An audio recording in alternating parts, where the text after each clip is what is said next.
Marine Corps boot camp's grueling physically, mentally, and emotionally.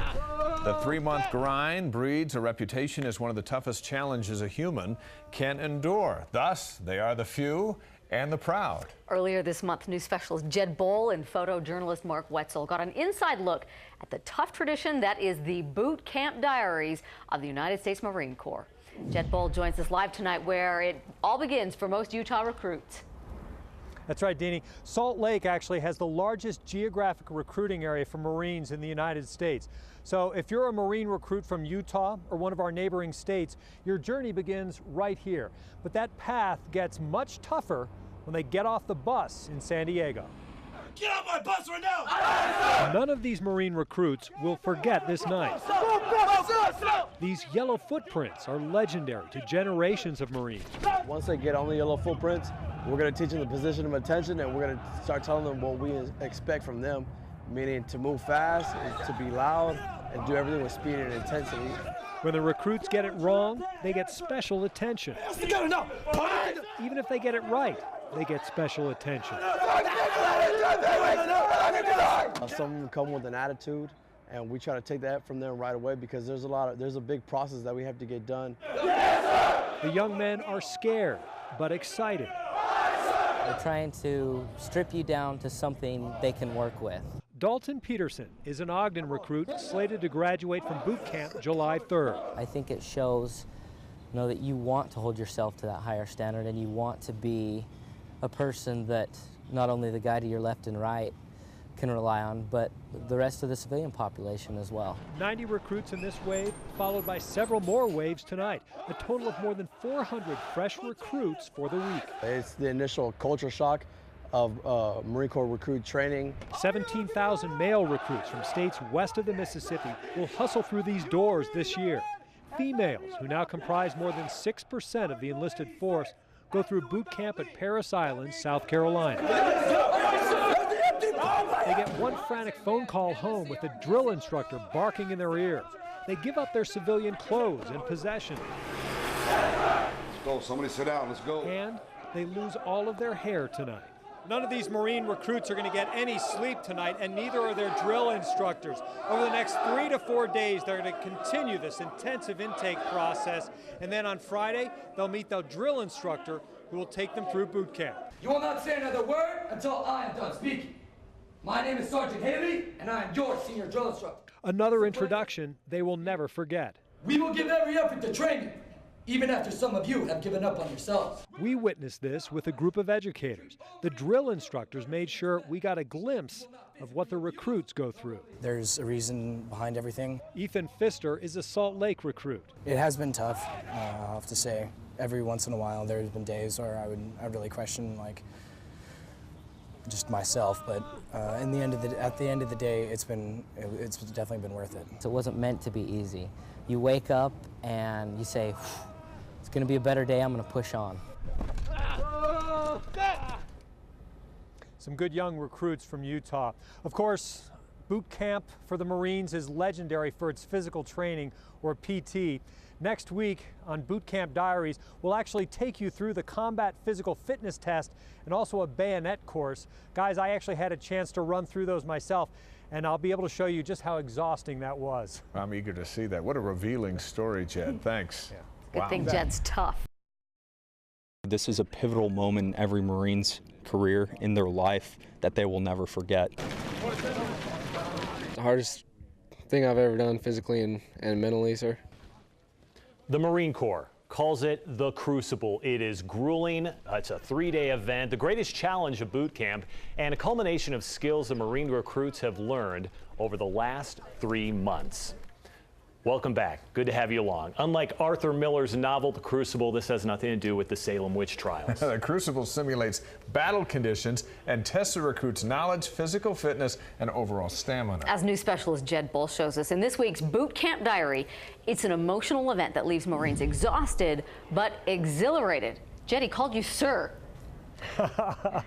Yeah, Deanie, last week we followed Marine recruits as they arrived at the recruit depot in San Diego. They got that initial shock and awe of arriving with the Marines, a real taste of the Marine Corps culture, and they also got a glimpse of the expectations that they would face during the 3 months of boot camp. Tonight, we're going to show you a ceremony that civilians rarely, if ever, see. It's the final rite of passage, a mental and physical challenge that earns recruits the right to be called Marines and to wear this, the eagle, globe, and anchor, the emblem of the Marines. To the left, guys. You could sense the raw emotion just by looking in their eyes. As recruits crest the final hill of the crucible, known as the Reaper, they literally and figuratively pass the pinnacle of their training. You focus on the mission and getting through the day. Over 54 hours, they march 55 miles. They carry 40-pound backpacks and their M16. Let's go, Hera. They're only sleeping about 2 to 3 hours a night, eating 1 MRE per day. They must complete physical and mental challenges at 24 stations in the harsh terrain of Camp Pendleton. The individuality goes away, and it's all based on teamwork. Private First Class Ryan Plotz of Cedar City says clear communication is the biggest challenge to problem solving and getting along. You just have to work together and start realizing that you can't do it by yourself. They succeed or fail as a team. You worry about each other before you worry about yourself. A few recruits are so exhausted they collapse. They've completed obstacle and assault courses and other battlefield tests. It simulates combat. The constant operations is really challenging. The past 3 days, my drill instructors have subjected you to the final test of your training. Once they complete the crucible, they are no longer recruits. As you've accomplished what few dare to try, you've earned the title United States Marine. Drill instructors give the new Marines the Eagle, Globe, and Anchor, the official emblem of the Marine Corps. We're all connected, you're all Marine, and you all deserve to be here. You all have earned it, you understand? Yes, sir! I'm proud of you. It's truly an honor to have that opportunity, to be able to break them down and build them up to be a Marine. These Marines endured hardship together. All the PT, the constant movement, drilling, crucible, but we made it. Plotz says he grew up in the last 3 months. It's been a dream since I was a kid, and 21 years old, here I am, and finally finished. Congratulations and Semper Fidelis! Hurrah! 1 week after the crucible, those Marines graduate. That young Marine from Cedar City, well, he's already off to combat school, the next chapter in his Marine career.